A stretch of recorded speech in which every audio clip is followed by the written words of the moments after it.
All right, welcome back to the Shreveport Connection with Tommy and the special return of Mr. Everything.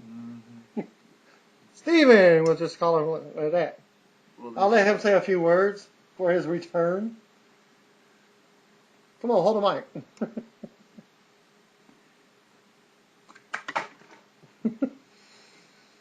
All right, now. All right, this episode is going to be, of course, about Monday Night Raw, superstars, and some breaking news from WWE. There was quite a few supposedly injuries. Some of them are storylines, some of them are real. But stay tuned for details. So, on with the news first. ESPN had an article, supposedly our talent, Ted DiBiase, the DiBiase Posse Party, a Twitter-fueled get-together with tailgating fans, DiBiase Jr. Instead of sitting in line for an autograph and getting a handshake, and that's it, I sit around and tell stories and they ask questions. It's like me sitting around with my buddies on the back porch cooking steaks. Yep. So basically, this is him reaching out to the fans, getting his fan base, which Tommy. Yeah. Even with his real wrestlers do. Recent injury with his wrist or whatever, it's unknown that he's able to return until WrestleMania. But he will be hosting these tailgate parties at every single event, house shows, pay-per-views, no matter what, even if he's just with the fans, smoking a joint or whatever. I surely hope he did. Yeah. And there's been a conference for new development of wrestlers that have been released here in the recent weeks, and he was saying, "Thank God the handcuffs are all free at last, free at last. Thank God Almighty and free at last." Which, to be completely honest with you, that's a little too far with it. But we do know that WWE is full of politics. Yep. And I'm gonna go back a little bit. The latest issues on National Enquirer from Globe features articles on former diva Stacy Keibler's relationship with actor George Clooney. It was reported Friday that he's already read all that. All right, I'll let him hand it back over to him. Well, basically what he was trying to say is that Stacy Keibler and George Clooney have been together for quite some time here. And there's been a lot of feedback and jealousy of her being. Angelina Jolie is really kind of stabbing at her here lately with Brad Pitt, because Brad Pitt and George Clooney are real good buddies. Yep. And there's been a turn of events for DDP. About his famous yoga program that he's got going on right now, and he's actually got some MMA fighters joining him. And Jericho's one of the big influences on that as well, because Jericho, that's where his training is. That's where his training's being held at this time, because Jericho's had some yoga back problems and stuff like that, and this really helped him out. And DDP made sure everybody knew that it was because of his yoga program. So he has no ring rust from his year off of wrestling. No ring rust. That is true. Let's see. And see, recently Mick Foley came back, but nobody's really too thrilled about that. Okay. Kane is looking a little better with his mask back on. Okay. And Shawn Michaels will be appearing next week, as you've already known.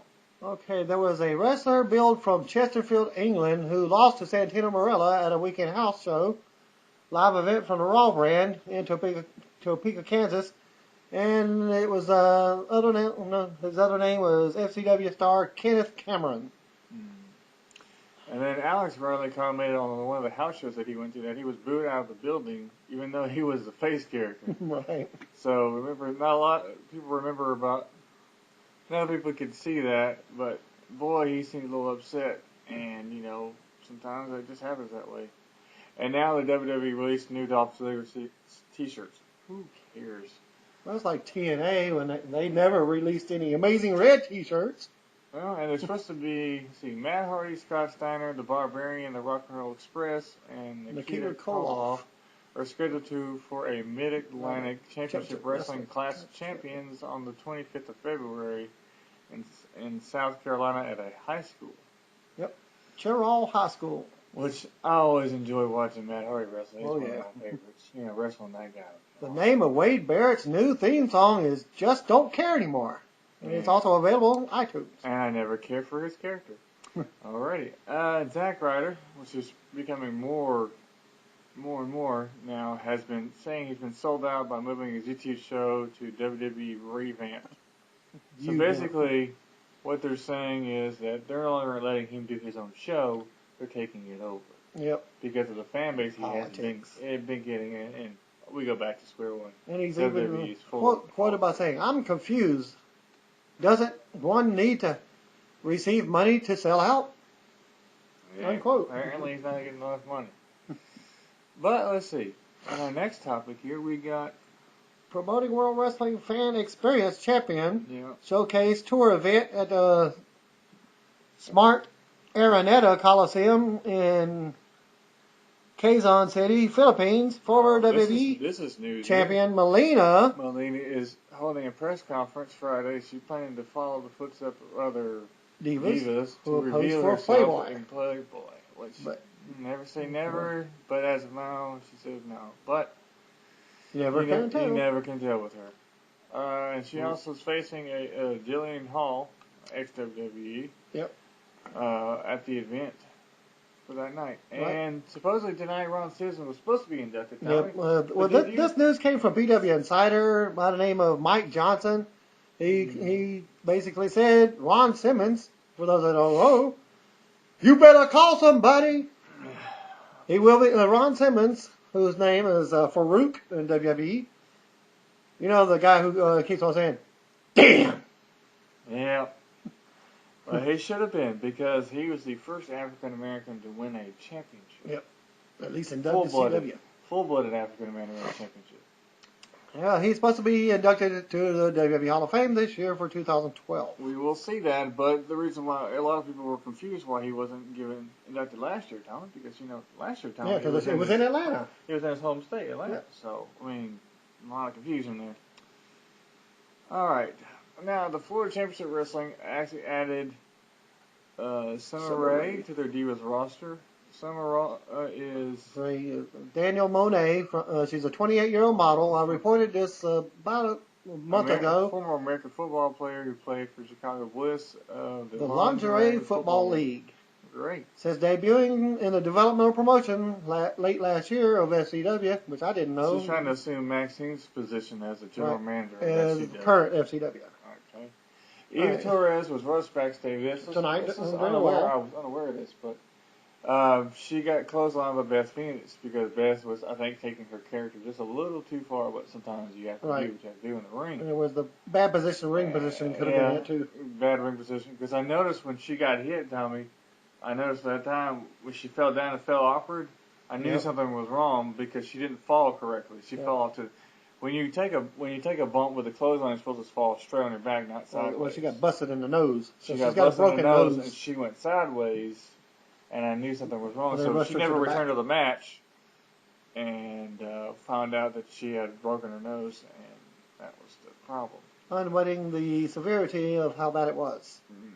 Okay, the movie Bounty Hunter starring Trish Stratus will be released on DVD February 28th. For more info on the movie, visit trishstratus.com. Yes, for sure. See anything that's got her in it. Yes. For the first 100 people who buy the movie will get a special edition autographed copy of the DVD. Oh, that's awesome. Let's see. Former Dave Batista is listed as a cast member in the third film of the Riddick series, which Chronicles of Riddick. Yeah, but Pitch Black. Yeah, sure, he's not that great. And Vin Diesel also included somebody else. Kate Sackhoff. From Battlestar Galactica. Fame. Are going to be in the movie. And for more info, slashfilms.com. Which I'd only go see that because of Vin Diesel, not because of him. Well, he's supposed to be special directing it anyways. I see. Okay, and the movie delayed due to financial issues at one point, but Universal Studios announced that the principal photography has now begun. And the series tend to fund the Pitch Black movie, which hoping this third installation is better than the disappointing Chronicles of Riddick. But I don't see how that's. And thanks to Chris GST for passing that news along. Thank you for the info. And the previous one, thanks to Who did thanks to that one? Chris M. for passing along the other one for the Trish Stratus news. Okay, and then the WWE next week, presumably they're saying dark matches, will be John Cena versus Kane. Is that advertised in a dark match? He was supposed to advertise in a dark match. Dark match tonight. No results have been posted yet. And as well as also with CM Punk and Dolph Ziggler for the title. But we know how all that ends up. And then the following matches will be advertised for SmackDown. Should be having the Big Show, Randy Orton. Mark Henry is on suspension. Sheamus, Cody Rhodes, Wade Barrett, Ted DiBiase Jr., and Daniel Bryan. And all of them had matches tonight on Raw. TNA Knockout. Madison Rain turned 27. Her birthday is today. She's 27 years young. It was Sunday. And I actually like her. She's pretty nice. And then TNA wrestler Chris Sabin celebrated his 30th birthday. He was okay. And it's been out since they torn his ACL and MCL. I remember when that happened. Yeah, and former star Marty Jannetty got old. He turned 52. Yeah. On Friday. He was born February 3rd. Turned 53. Haku turned 53.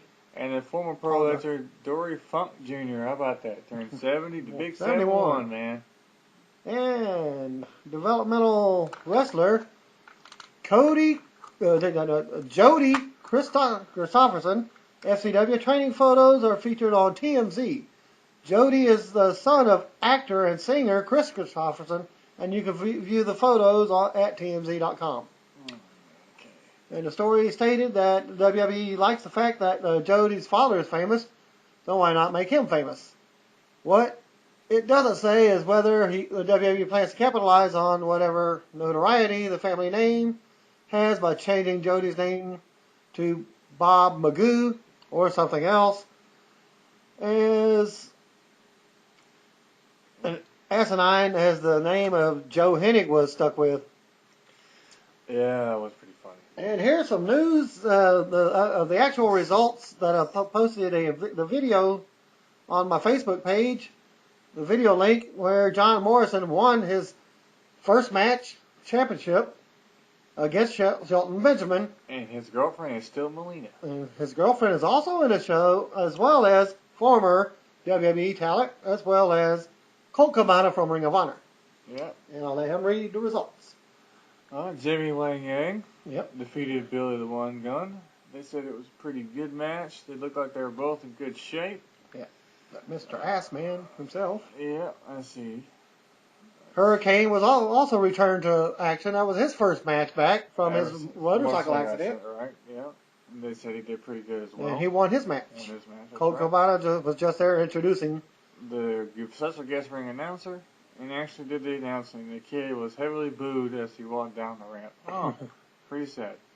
Melina defeated Jillian Hall. She said she came out and started singing Hit Me Baby One More Time by Britney Spears. And interrupted her, delighted the crowd. Both men hit all the signature spots, but the crowd died a little bit after this match. Melina pinned Jillian on a counter on a sunset flip powerbomb finish. That just hurts us pretty much. Alright, and then the fan walked back to the ring after 2 drinks in hand. The cans look generic, but they were saying it was beer. Luke Gallows came out and cut a short spill on how Melina was weak for needing alcohol to get people to like her, but before he could physically harm her, Rhino ran down to the ring and all the chants of gore. Gore. What you don't understand, everybody, Rhino is a former WWE, ECW, and TNA wrestler. Luke Gallows is a former WWE wrestler. Yep. Those two had a match. I said the match wasn't really that great, but Rhino defeated Luke Gallows in the end. Yep. Carlito was up next. Defeated Snitsky. Who we had not heard from in a long time. Really? A very long time. Kind of been out of the spotlight there. I wonder if he got his yellow teeth. Well, changed back to white. I think they changed it back to white because I think that was to tell kids to brush their teeth. That was what that setup was for. Alright, and MVP. MVP was in town. They wrestled Chris Masters, and they had a pretty decent there matchup, but Chris Masters was actually being the heel in this, and MVP was the face in this. Yep. And got the drive-by kick finish. Yeah, and then Shelton Benjamin, who I haven't really stopped hearing about since he left the WWE, faced off against John Morrison. Yep. And John Morrison beat him for the championship. Of course, John Morrison played the face, and Shelton played the normal heel character like he did in WWE. Yeah, you know, the golden one. Yeah, he used to be the golden standard. That's gold standard. They made him do that, but because of politics. Yeah. And they said it was a decent show. They felt like the parts of the event were a little bland. It could have had some wrestlers going through the motions because they feel that Mania, as a Manila, Philippines, doesn't experience live wrestling annually, so they can get away with phoning it in. Hard to make a list of best pops and heat because the fans were respectively on both competitors in the ring for the most part. And Morrison might have gotten the biggest pop for the Starship Pain, while DeVary was the only heel who received a little love from the fans. Best moment of the night was the reporter was right after Colt closed the show and went around ringside. I asked for a picture with him, and he complimented by Bryan Danielson's shirt, which I thought from Ring of Honor right before he went to the WWE. All in all, pretty good way to spend the night if you love watching wrestling and you miss seeing those guys on TV. Okay. And live SmackDown report will be on Tuesday, February 21st, according to the Sci-Fi Schedule Network. And thank you for Mr. Ryan. Say the last name for me, buddy. Where's that? Which one are you talking about? At the top of the screen. Oh, Ryan Schwimmer. Thank you for your report from Oklahoma City, Oklahoma. For tonight's Raw. For the WWE Superstars taping. Oh, yeah, Superstar taping. They said there was a lot of let's go Cena sucks chants, which that's usually what happens when Cena in this ability. Brutus Clay, who has a terrible character, beat Damian Sandow. Abraham Washington came out to introduce him. Yes. He's playing the high-class individual, which he always does. Former FCW talent. Yeah. Who's back with WWE. Washington.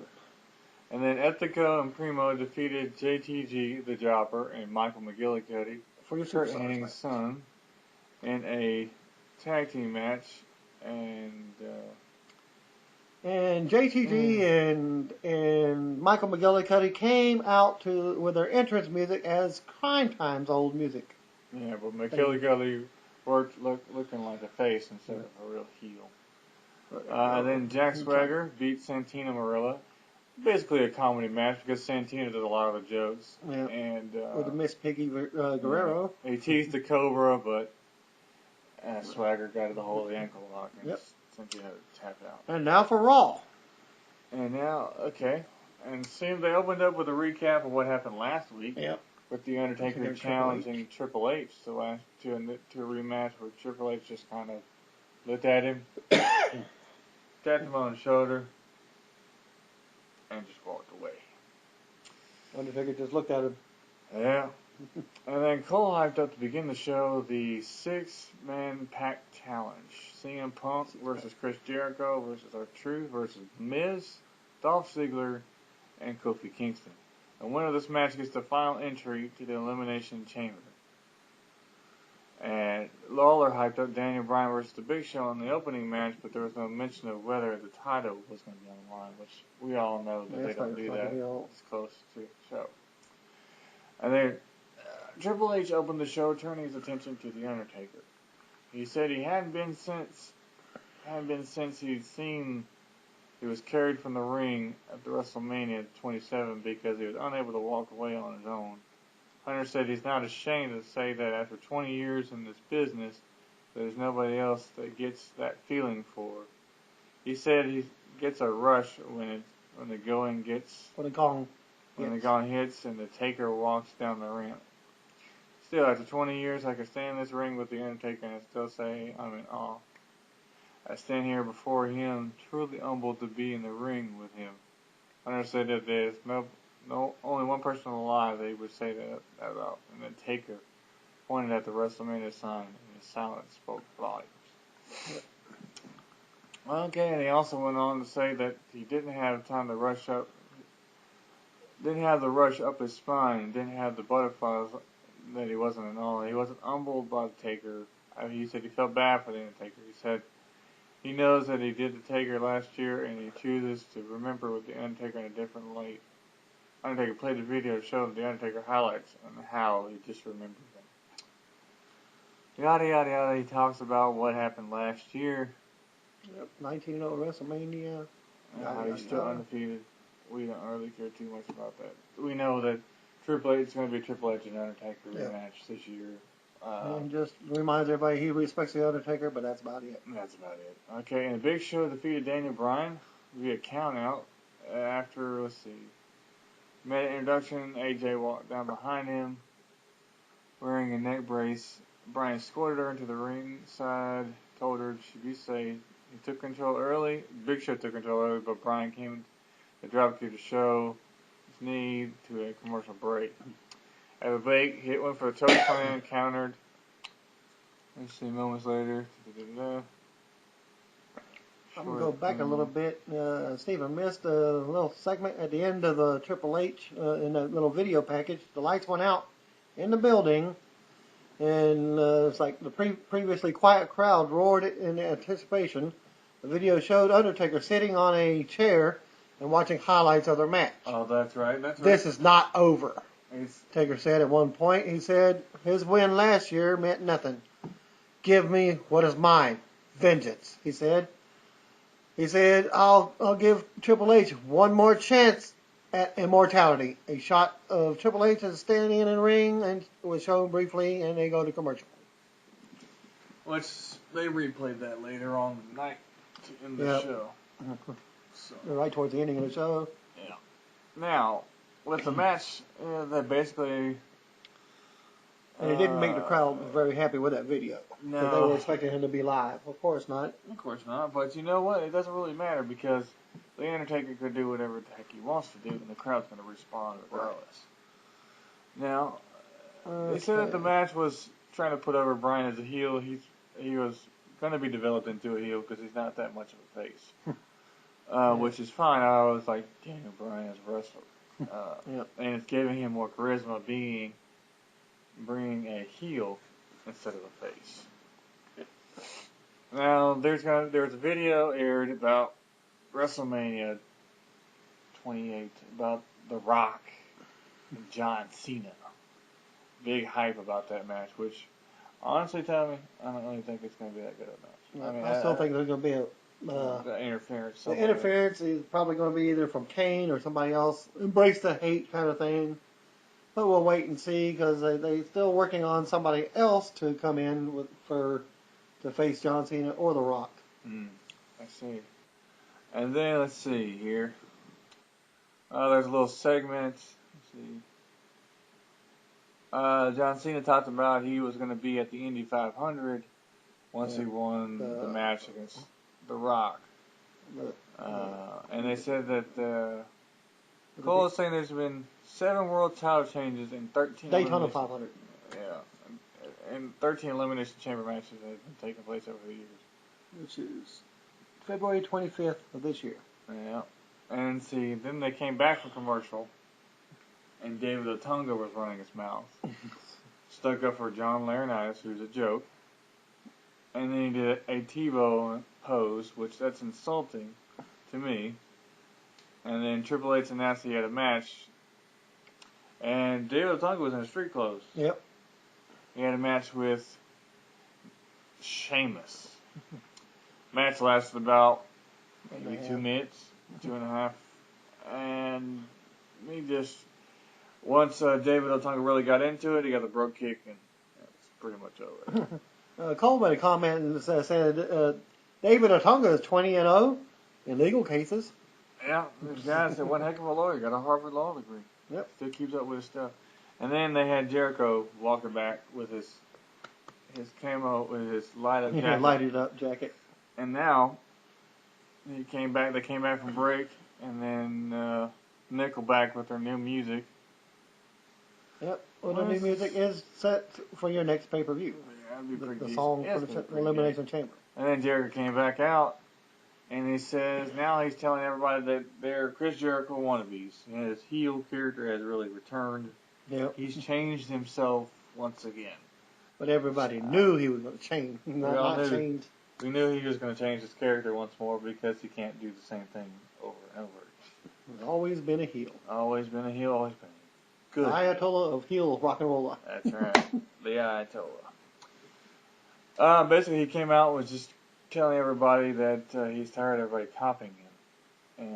And Punk came out. The best there is. With his music that's vulgar. And basically come out and told, and then what he did was he came into the ring and he held the title up. He had a mic in his hand and he dropped it in front of Jericho. Held his belt up, walked off, stood in the ring, back to him, wanted Jericho to hit him. Yep. Jericho didn't move. He started to. But then Punk walked out the ring. And he was holding his belt high as he walked the ramp, and Jericho was ranting about it. And Punk just kept going. And then they hyped up the next match, which was Randy Orton and the Great Khali versus Wade Boring Barrett and the Cody Rhodes. Which Cody Rhodes has really come to his own here in the last year or so. This was a quick match, 3 minutes 40 seconds. Yeah, and they're hyping up that Great Khali is going to be turning heel now because he doesn't have anybody. Nobody to face. Yeah. And they kept going as and now they're also hyping up. I want to tag in and then slap and then slap. Orton tagged himself in and Khali tagged himself in during the match just to tease the feud. The feud.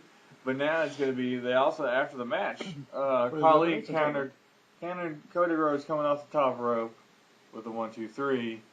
And then Randy Orton got up in Khali's face, attempted to chokeslam Randy Orton, countered, ducked in, RKO.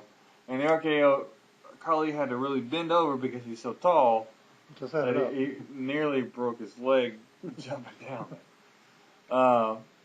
It's like jumping off the Empire State Building just to get to him. And then they cut the break and then they advertised a dream match I was hoping to see eventually. Randy Orton versus Daniel Bryan. That's going to be a pretty decent match if nobody interrupts. Which probably will interruption. Happen. Yeah. And they were hyping up the Elimination Chamber match. Yep. Which is going to have all the guys in there. Still going to have R-Truth in there, even though they thought he was going to be out. And the reporter was saying that they were hoping that Randy would give Khali the punt kick from hell. Yeah. And they were hyping the Rock and Cena again, or words on Twitter. The Twitter feud is what they're both going after each other, but honestly, I don't really care for it because it's going to be a match. It's just not as. If it was for the WWE title, it'd be different. But it's not. It's just them two fighting each other. And I thought The Rock was supposed to make an appearance tonight. He didn't. He was on the, it's going to be the Jay Leno show. Yep. And your Divas match of the night was the most boringest thing I've ever seen in my life. The match took all of maybe a minute and a half. And one of the Divas got hurt, which we mentioned earlier, Eve Torres. Yep, Eve Torres. And it's just not the Divas are just. Okay, the Divas in the match were Eve, Kelly, Alicia Fox, and Tamina, who won the match, defeated the heels, which the is heels, Beth Phoenix, Natalya. And the Bella Twins were not wearing bras. One of them bent over. It's like, okay. Oops. Almost exposed. She tried to cover up what she didn't have. Because you look at the back of her outfit, and it's pretty bad. Nothing. Yikes. Oh, well, and now they're announcing that Shawn Michaels will be at Raw next week. He will be. And Hunter, which is good old Triple H, he and they literally told John Lawrence to get out of his room. they announced an ambulance match for the Elimination Chamber pay-per-view. John Cena versus Kane. Come on, it's an Elimination Chamber. Well, they got to hype up the feud to see how it goes.